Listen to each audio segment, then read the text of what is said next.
او پیغمبر علیه الصلاۃ والسلام وایي ان البیت الذي يقرأ فيه القرآن، چې په کوم کور کې د قرآن کریم تلاوت کیږي، یا نارینه کی یا زنانه کی، هر څوک چې کوي، صرف کور کې د قرآن کریم تلاوت کیږي،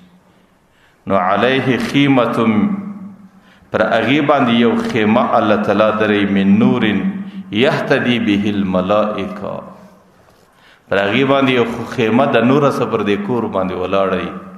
د هغې خیمې په لا ذریعه باندې هغه نورانی خیمه ده، د اسمان ملائکې لاره پیدا کوي.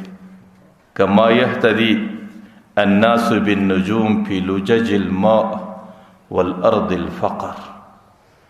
لکه د کشتۍ چې کله په دریاب کې روانه او د دریاب صفې وهي، نبیا په کشتۍ کې چې کوم سپاره خلک دي هغې په هغه زمانه کې هغې لار او خپل مقصد او مقصد ته ځان رسول هغې د اسمان پر ستورو باندې کوي، او په سارا کې چې کومې قافلې پر لاره باندې ځي او د لارې د ورکوالي خطره یې، نو بیا هغې خپل منزل ته لار معلومول پر ستورو باندې کوي. او ملائکی چې کله د اسمانه څخه د کورو ته راشوه کیږي، نو هغه ملائکی بیا به د مځکه ته ګوري چې په کوم کور کې د قرآن کریم تلاوت کیږي، پر هغې باندې یو نورانی خیمه ولاړی، ملائکې د ټولو څه مخکې هغې خیمې ته ځان راسي. نو لکه مخکې چې ما درته ویل چې د قرآن کریم تلاوت کیږي، نو پر هغه کور باندې د ملائکو اجتماعي،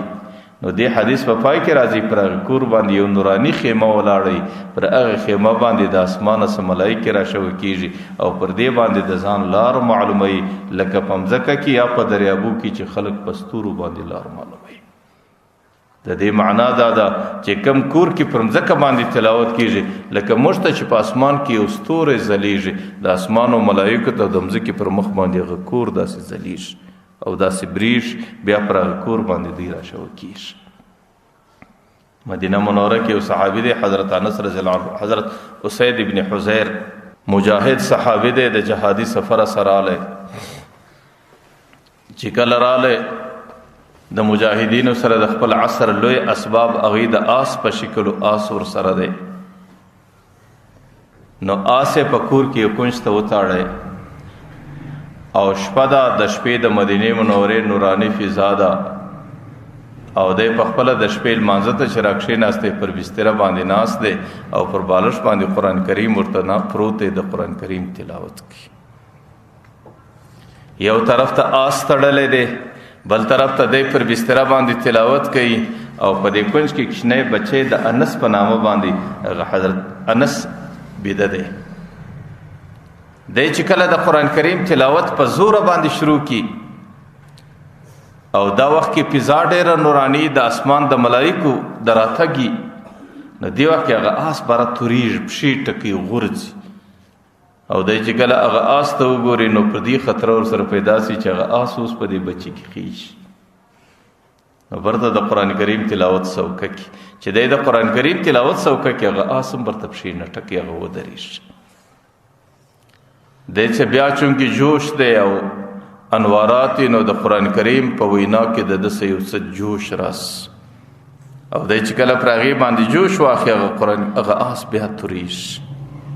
در سهاره پورې، چې دی د قرآن کریم تلاوت په زوره کې، نو آس پښې ټکي، او چې دی کله د قرآن کریم تلاوت څوکه کې، نو آس ودرېږي.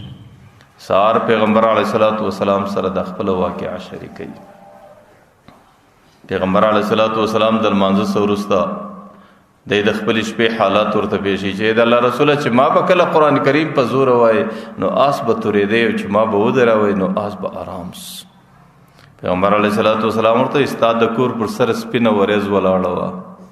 هغه وریځ د اسمان ملائکې وې، ستا د قرآن کریم سماعت ته غوږ نیولی و.